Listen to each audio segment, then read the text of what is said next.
king of the road. Yes, I admit I got a thinking.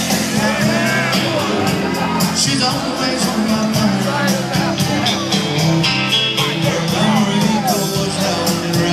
David Ball, folks, of course, you really broke through in about the early 90s with the Thinking Problem and Liquid Followed the song.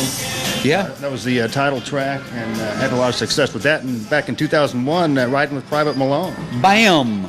Big time. Yeah, little old independent record. You know, Thinking Problem, that was my first one. And you know, we had the big label Push in early 90s, and that was a real good time, I thought, for country music. I dabbled with Nashville prior to that, but it was right around that time I started really hearing music coming out of Nashville that I really liked. Randy Travis and George Strait. Ricky Skaggs was having, you know, some great hit records on songs that I'd been singing, and so I had the big push with the major record label, and then we cut Private Malone, and that just didn't, you know, that record, it just took off kind of by itself, and it was pretty satisfying. Migo?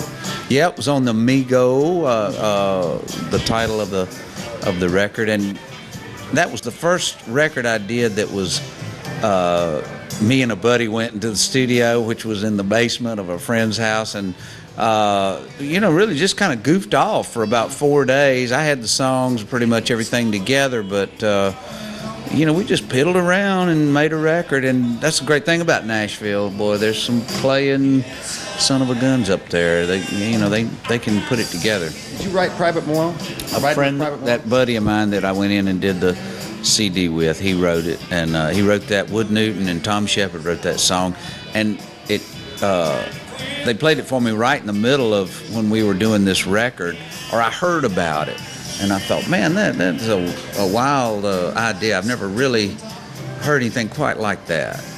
You know, it was about a car that was haunted, and so when I heard it, I said, well, let's cut it. I talked them into it. I put you back on the front burner, and David Ball, you spent a lot of time in my old stomping grounds. We were probably there the same years, Austin, Texas. Oh, yeah. Used to play at the Armadillo every once in a while. Yes, I sure did. Uncle Walt's band. And when certain bands would come through and play there, we were kind of the opening act. Mm-hmm. And golly, we opened for the Pointer Sisters and Maria Muldaur, Taj Mahal. Mm-hmm. We never did open for Willie Nelson.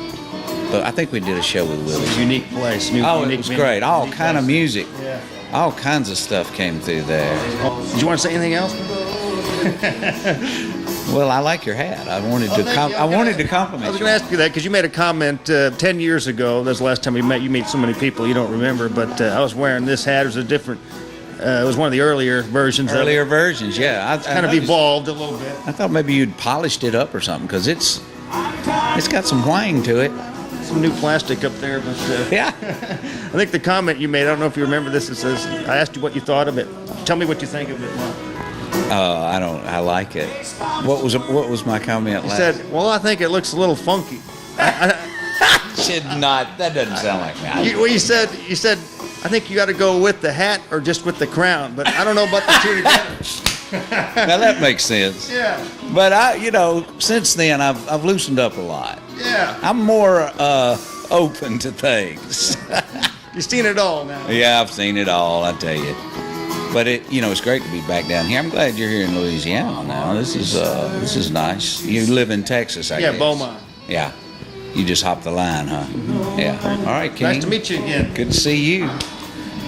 Hope you enjoyed our visit with Grammy Award-winning country singer David Ball. Coming up next, we'll look in the rear view at hot summer nights in downtown Beaumont.